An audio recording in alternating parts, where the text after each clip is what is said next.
안녕하세요. 강동선 예비의 아동발달연구소 소장 강동선입니다.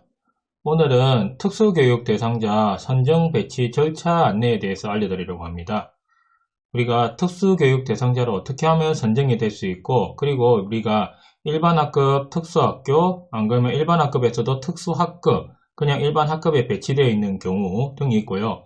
그리고 우리가 전학을 가야 되는 상황이 올 수도 있습니다. 그리고 특수교육 대상자를 선정받고 나면 어떻게 취소를 할 수 있는가, 이런 부분에 대해서 우리가 많은 관심을 가지고 있거든요. 그런데 이 절차에 대해서 여러 가지 정보통이 있지만은 이렇게 확실하게 한 가지 한 가지씩 안내하는 부분이 없어가지고 이번 자료가 앞으로 특수교육 대상자를 받게 되거나 안 그러면은 이후에 변경을 하게 되는 절차를 가질 때 좀 도움이 되었으면 하는 의미에서 이 영상을 만들게 되었습니다. 그럼 오늘 내용 한번 들어가 보도록 할게요.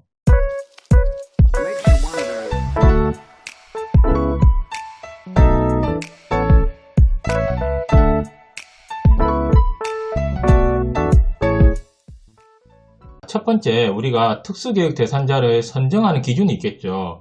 우리가 특수교육 대상자가 어떤 유형의 특수교육 대상자, 이런 이야기 많이 들어보셨을 겁니다. 그렇게 선정하는 기준이 있을 것이고요.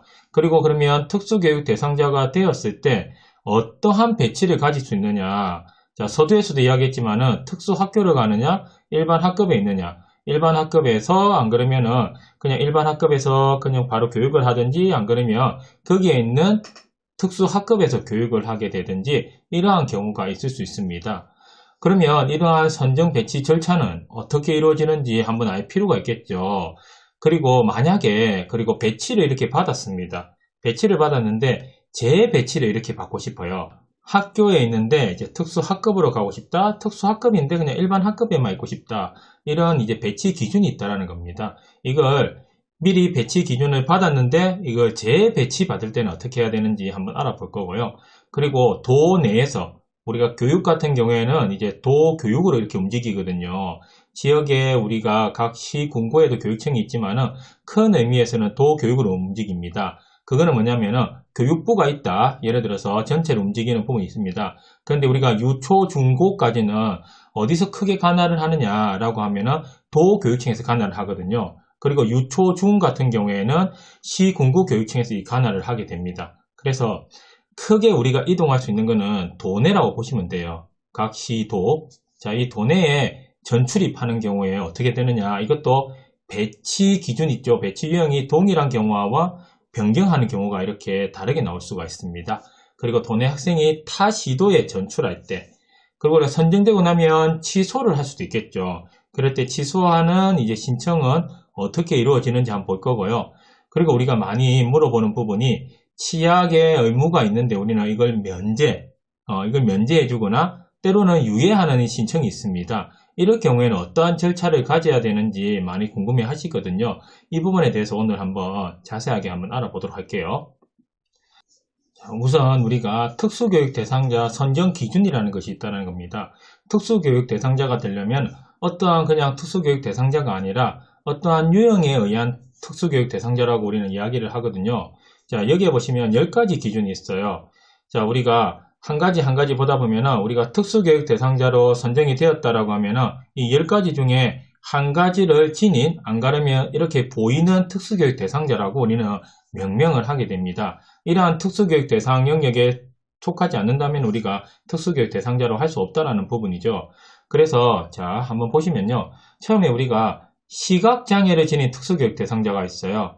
이 부분에 대해서 자세한 이야기는 각 장애 영역별, 그리고 특수교육 대상자에 대한 설명에 대해서 제가 따로 구체적으로 더 올리긴 할 건데요. 지금은 이러한 영역이 있다라는 부분만 아시면 될 것 같아요. 총 10가지 중에서. 그리고 청각장애를 지닌 특수교육 대상자가 있습니다.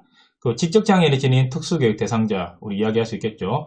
특수교육 대상자 중에 가장 많은 수치를 차지한다고 제가 이야기를 드린 바가 있습니다.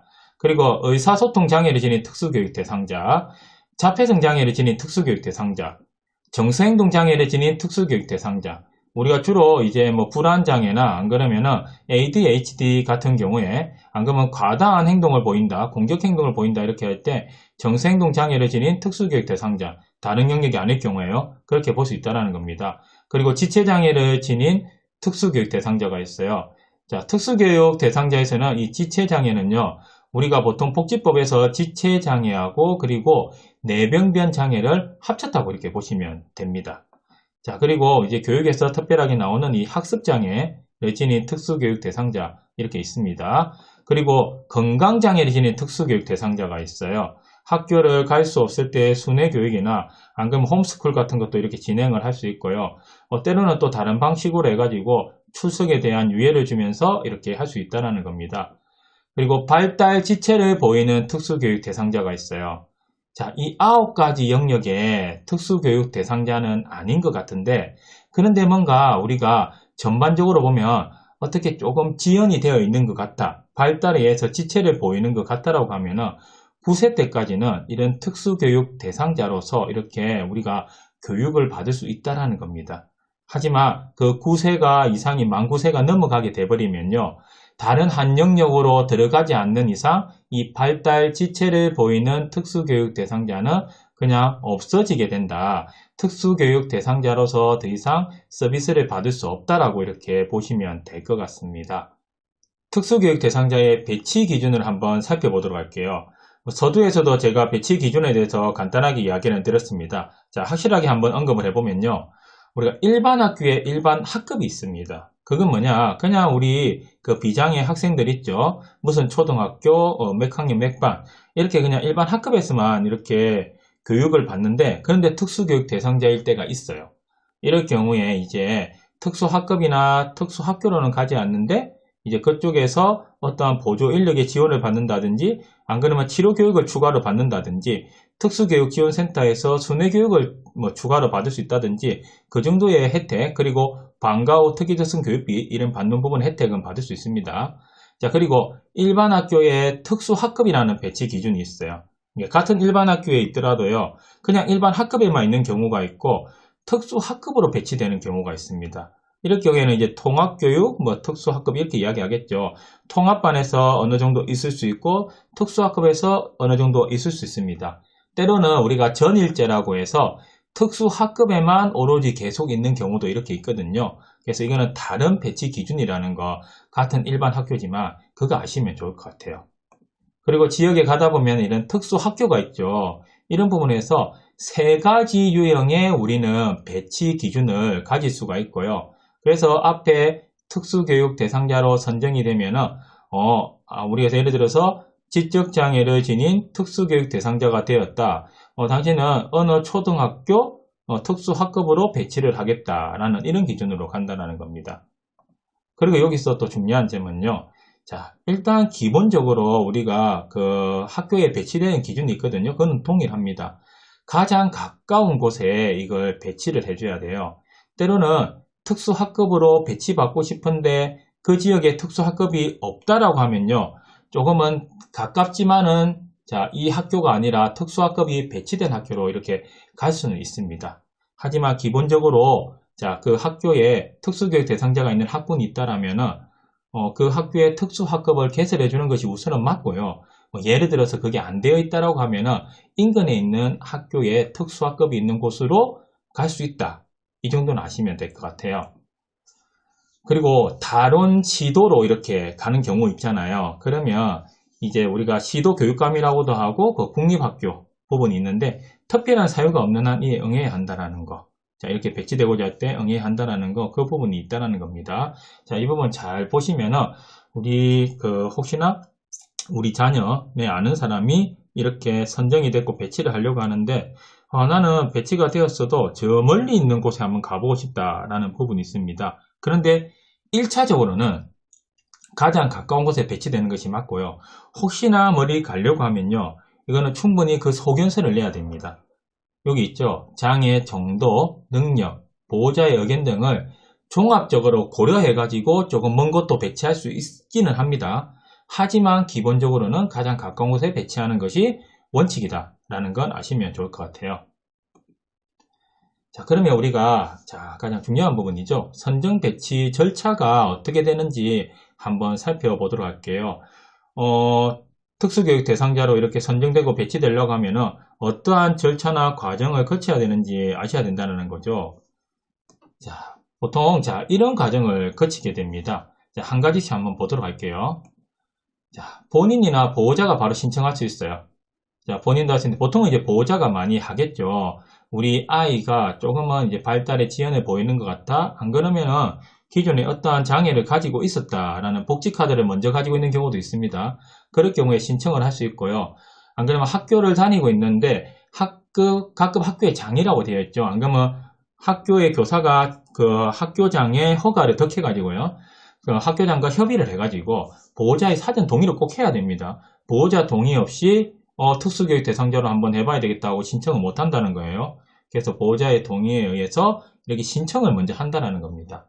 그러면 자, 시도 교육감이 이렇게 접수를 한다는 겁니다. 자, 유치원, 초등학교, 중학교 같은 경우에는 이제 교육감이 아니라 교육장이라고 있죠. 시 군구에 있는 교육장. 자, 그쪽으로 해가지고 접수가 가능하고요. 고등학교의 경우에는 교육감이 이렇게 접수를 합니다. 이건 학교 기준이 있거든요. 고등학교는 도교육청 관할이기 때문에 교육감이 되는 거고요. 유, 초, 중 같은 경우에는 시, 군구, 교육청의 관할로 되어 있습니다. 그래서 교육장이 접수를 이렇게 해서 진행을 하게 된다는 겁니다. 도에도 특수교육운영위원회가 있고 그리고 시, 군구에도 특수교육운영위원회가 있거든요.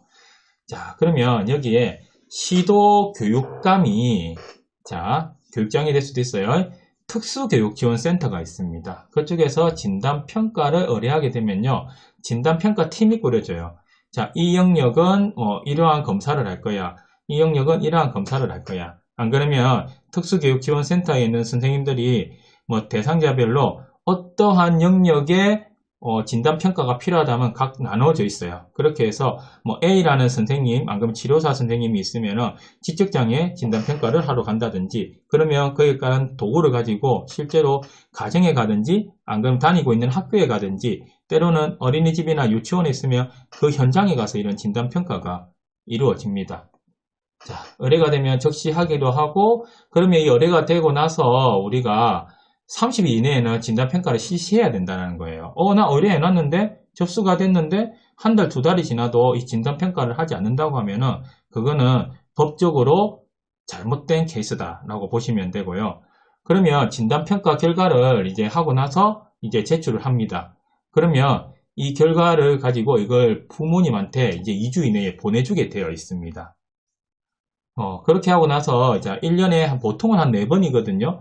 특수교육운영위원회라는 것이 열립니다. 학부모도 한 분 이렇게 들어갈 수도 있고요. 뭐 지역에 있는 그 교장 선생님, 교감선생님이 안 그러면 특수교사, 그거는 이제 구성하기 나름이에요. 그런데 기본적으로 부모 전문가 이렇게 되어 있고 그리고 뭐 지역에 그 시청이나 이런 곳이 있다면은 장애인 담당 팀장이 오시거나 안 그러면 계장 이런 부분으로 이렇게 올 수 있다는 겁니다. 그렇게 해서 운영위원회가 이렇게 열려요. 그리고 거기에서 우리가 이 진단평가 결과 같은 거 있죠. 이거에 대해서 이야기를 하고 나서 이 진단평가에 따라서 우리는 선정 배치하겠습니다 라고도 할 수도 있고 이거는 진단평가 내용을 보니까 이렇게 신청이 들어왔는데 우리는 선정을 할 수가 없을 것 같아요 라고 선정이 안 된다는 것도 이렇게 동의를 구해 가지고 이렇게 하게 됩니다. 그러면 보호자 같은 경우에 예를 들어 선정이 안 됐다 라고 하면 재심 청구나 이런 경우가 가능하다는 겁니다. 자, 그리고 특수교육운영위원회에서는 선정 배치, 자, 이러한 과정이 다 끝나고 나면요, 선정 배치 결과를 교육장에게 이렇게 제출을 하게 됩니다. 그러면 지도교육장은 선정 배치 결과를 보호자에게 이렇게 통보를 하게 돼요. 이 1년의 과정을 거친다라는 겁니다. 그리고 여기에 대해서도, 자, 선정 배치가 됐죠. 이에 대해서도 이의 신청은 가능합니다. 자, 이런 부분으로 해서 우리가 진행이 된다라는 거고요. 자, 그러면 재배치 절차가 있다라는 겁니다. 나는 지금 이제 일반 학급에 있는데 보니까 잘 적응이 안 돼서 내가 특수학급으로 가고 싶어. 특수학급은 나는 일반 학교가 안 돼서 특수학교로 전학을 가고 싶어. 때로는 특수학교인데 난 일반 학급으로 가고 싶어. 이런 식으로 변경을 하고 싶은 경우가 있겠죠. 그럴 때, 자, 우리가 이러한 절차를 가지게 된다라는 겁니다. 바로 그냥, 나는 이렇게 갈래요. 이렇게 안 된다라는 거예요. 자, 학교 안에서 그냥 해결 가능한 게 있고요. 특수교육운영위원회라고 했습니다. 그 특수교육운영위원회를 열고 나서 이렇게 갈 수 있는 경우가 또 있습니다. 그게 중요해요. 자, 재배치 요구. 자, 서식이 있습니다. 이것도 보호자의 동의, 아니면 보호자가 신청할 수도 있습니다. 그렇게 하고 나서 이걸 요구서를 작성하고 그러면 자 학교에 가면은 개별화 교육 지원팀이 이렇게 있습니다. 자 3월이나 2학기 첫 주에 해가지고 우리가 개별화 교육을 짜기 위한 그런 협의를 하기 위한 지원팀이 있거든요. 자 이거는 그 학교의 특수교육 대상자의 개별화 교육을 위해서 만들어진 겁니다. 자 이쪽에서 검토를 하게 된다는 겁니다. 제가 IP 할 때 이건 이야기 한번 해드렸어요. 검토를 하니까 재배치가 필요한 것 같아 라고 하면은 자 교육지원청, 교육청이 될 수도 있고요. 재배치를 의뢰를 하게 됩니다. 학교 차원에서. 그러면 바로 해주는 것이 아니라 특수교육운영위원회에서 심사를 해요. 자 예를 들어서 어떤 학생이 있는데 선정이 아니라 이 학생은 지금 일반 학급에 배치되어 있는데 특수학급으로 배치해도 될까요? 라는 이런 심사가 이루어진다는 겁니다. 그리고 뭐 특수학교로 가고 싶어 하는데 이게 될까요? 라고 하는 이런 심사가 이루어져서 그렇게 해야 되겠다라는 결과가 있으면은 이렇게 결과를 통보해 가지고 재배치가 되기도 한다라는 겁니다. 자, 이 과정을 잘 아시면 좋을 것 같고요. 자, 그리고 앞에 이야기했던 도내에 그 교육 관할이라고 했습니다. 도내에 전출입 되는 거 있죠? 전입 출입. 자, 전학이라고 보시면 돼요. 배치 유형이 동일합니다. 그건 뭐냐? 일반 학급에서 일반 학급, 특수학급에서 특수학급, 특수학교에서 특수학교로 이렇게 간다라고 했을 때 라는 부분이고요. 자, A 학교에 특수학급이 있죠. B 학교에 특수학급으로 가는 겁니다. A 학교에 일반 학급, B 학교에 일반 학급으로 간다는 거예요. 안 그러면 특수학교에서 특수학교로 가는 경우도 동일하다고 할 수 있습니다. 자, 여기에 보시면은 학부모가 사전에 전입교를 방문해 가지고요. 상담을 합니다. 자, 전학갈 학교가 있겠죠. 그리고 일반 전입학 절차에 따라서 그냥 전입 조치를 하면 돼요. 그리고 전출교에서 전입교육청과 전출교육청에 제출 서류를 첨부해가지고 그냥 명단을 보고하면 됩니다. 결국 이건 뭐냐? 특수교육운영위원회의 심의가 불필요하다는 겁니다. 학교하고 학교 차원에서 일반 전학 가듯이 이렇게 진행을 하면 된다라는 부분이에요. 자, 그런데 예를 들어서 배치 유형이 변경되는 경우가 있습니다. A 학교 특수학급이거나 B 학교에 일반 학급으로 가는 거예요. 특수학급이 아니라. 그러면 안 그러면 특수학교로 가는 경우도 있을 겁니다. 자, 이런 경우에는 배치 유형이 변경이 된 거죠. 자, 이럴 때는 조금 더 절차가 복잡해진다는 겁니다. 자, 같은 학교에서도 배치 변경이 되려면은 뭐 전출을 빼고 나서 이 과정을 그대로 거친다고 보시면 됩니다. 아까 재배치 기준이 있었죠. 그대로 이렇게 하시면 된다는 거예요. 자, 학부모님이 이렇게 요구를 하신다는 겁니다. 자, 동의를 구해서 이렇게 신청할 수도 있고요. 그러면 우선은 개별화 교육지원팀에서 검토를 해요. 검토를 하고 나서 우리가 신청을 해야 되겠다라는 것이 있다면요. 전출교에서 전출교육지원청으로 재배치 신청을 하게 됩니다. 그리고 유초중 같은 경우에 교육지원청 간에 재배치 의뢰를 이렇게 하게 된다는 거예요. 전출에서 전입으로. 자, 그러면 전입교육청에서 전입교에 가전입을 통보하게 됩니다. 그러면 어떻게 하느냐? 이 부분이 중요해요. 특수교육운영위원회에서 성인을 얻어 배치 변경을 통보한다라는 겁니다. 그러니까 일단은 개별화 교육 지원 때문에 협의를 거치고 나서 이게 일반 전학으로 이렇게 진출을 하는데요. 그런데 어떻게 됐을까요? 일반 전학이 아니라 이거는 배치가 완전히 변경되는 경우잖아요. 그래서 가전입을 통보하고 나서 어떻게 해야 될까요? 특수교육운영위원회를 열어야 된다는 겁니다. 자, 그쪽에 배치되었기 때문에 그럼 어떻게 될까요? 그 전에 배치받았던 그 기준의 서류가 있을 거예요. 그 서류를 가져오고 나서 다시 특수교육운영위원회를 열고 이 학생은 어떤 학교로 배치되려고 하는데 이번에 배치가 변경돼서 가게 됐습니다. 이거 어떻게 하면 좋을까 하면 배치 변경도 이렇게 성인을 거쳐가지고 그 학교로 가는 겁니다. 그래서 일반 전학을 가는 개념보다는 조금 더 변경에 대한 절차를 한 번 더 거치고 간다라는 부분을 한번 생각해 보시면 좋을 것 같아요. 그러면 타 시도로 전출하는 경우도 있겠죠. 자, 도끼리 있는데 타 시도로 가는 경우가 있어요. 그러면 이것도 똑같습니다. 학부모가 이렇게 요구를 하게 되고요. 그리고 전출교에서 교육청으로 재배치 신청. 일반 전학을 가는 경우에는 제가 말했죠. 배치가 기준일 경우에는 그냥 이렇게 전학의 개념으로 이렇게 가면 되는데 우리가 뭔가 재배치를 받아야 되는 기준이 있을 거잖아요. 그럴 때는 이 신청서를 올리게 됩니다. 그러면 교육청에서 타 시도 교육청 및 해당 교육지원촌으로 공문을 이렇게 발송을 하게 됩니다. 이렇게 함으로 해가지고 타 시도로 이렇게 전출을 할 수 있는 경우가 있거든요. 여기에서도 아마 배치가 변경되는 경우에는 다시 한번 여기서 변경돼서 가게 되면 일반적으로 갈 수 있고요. 그런데 만약에 그쪽에 가서 재배치 신청을 또 해서 다시 그 특수교육 운영위원회를 열어가지고 승인을 얻어가지고 배치되는 경우가 생길 수도 있습니다. 크게 다르지는 않다는 부분 잘 생각해 보시면 좋을 것 같아요. 근데 이거는 뭐 또 다른 이야기인데, 예를 들어서 지역에 있는 학교로 가야 된다고 했는데 다른 시도에 꼭 가야 되는 경우 있잖아요. 그게 뭐냐면은 지금은 이제 뭐 발달장애라고 하는 지적장애, 자폐성장애나 뭐 지체장애는 그냥 일반 학교에 많이 있는데, 시각장애나 청각장애의 특별한 학교 같은 경우에는 대전, 부산이나 서울같이 큰 도시 말고 없는 경우가 있어요. 그럴 경우에는 어떻게 하느냐, 장애 영역을 충분히 감안해 가지고 타 지도로 이렇게 가능하다라는 부분도 한번 생각해 보시면 좋을 것 같습니다. 선정이 되는 것만 있는 것이 아니라 선정을 취소하는 것도 있거든요. 때로는 특수교육 대상자가 되면은 계속 이렇게 가져가야 되는 거냐, 그거 아닙니다. 내가 충분히 비장애 학생들하고 교육을 할 수 있고, 때로는 우리 그 학생의 자존감이나 여러 가지 운영에 의해서 이게 필요 없는 경우가 생길 수가 있어요. 그럴 때는 어떻게 하느냐라고 하면요. 자, 학부모 요구합니다. 그리고 개별학 교육 지원팀에서 충분히 이거는 기본 교육을 따라갈 수 있다. 안 그러면 특수교육 대상자가 아니더라도 교육을 하는데 크게 문제가 없을 것 같다라는 부분에 협의가 이루어지면요.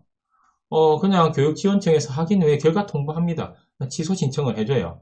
그래서 이 부분 같은 경우에도 특수교육운영위원회 심의는 불필요합니다. 우리가 선정이 될 때는 심의를 해야 되지만은 취소가 될 때는 그냥 이렇게 취소에 대해서 결과 통보로 바로 이루어질 수 있다는 걸 아시면 될 것 같아요. 그러면 치약 의무가 면제 및 유예 신청할 때는 어떻게 해야 되는지를 한번 보도록 할게요. 자, 비슷합니다. 자, 모든 절차가 큰 틀은 다 비슷해요. 학부모가 이렇게 요구한다는 거, 이거 항상 전제되어 있죠. 그리고 개별화 교육 지원팀에서 웬만한 검토가 이루어진다는 거 이제 아시겠죠. 바로 이루어지는 것이 아니라, 그리고 담당 교사의 그냥 판단이 아니라 이 학생의 개별화 교육이 이루어지는 이 팀이 협의를 해서 뭔가 결과를 내야 된다는 거 생각하시면 좋을 것 같고요. 그리고 교육지원청에 유예 면제 의뢰를 신청을 합니다. 이것도 서식이 있어요. 이렇게 하고 나면은 자, 특수교육운영위원회에서 심사를 하게 됩니다. 비장애 같은 경우에도 이 다른 위원회에서 이렇게 선정을 하게 되거든요. 근데 우리가 특수교육 대상자 같은 경우에는 특수교육운영위원회에서 이걸 심사를 하게 된다는 겁니다. 그리고 이렇게 결과를 통보해 준다라는 거 아시면 좋을 것 같고요.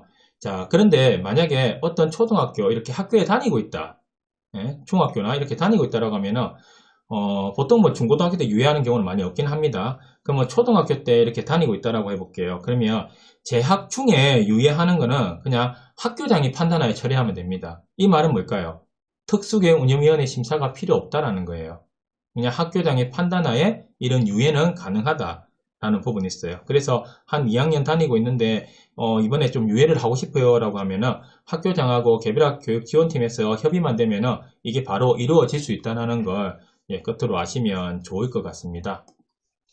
자, 오늘은 특수교육 대상자로 선정되는 것과 배치되는 것, 그리고 이렇게 전학을 가게 되거나 취소를 하게 되거나 뭐 이런 부분에 대해서 전반적으로 알아봤습니다.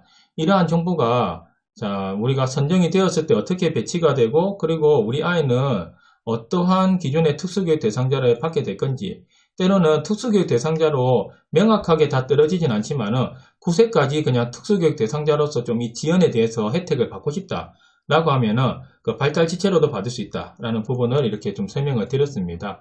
그래서 이 과정을 한번 잘 익혀보시고 혹시나 특수교육 대상자로 받게 되는 절차에 대해서 이해하셔가지고 앞으로 이러한 절차를 밟으실 때 좀 많은 도움이 되었으면 합니다. 자, 오늘도 영상을 들어주셔서 감사합니다.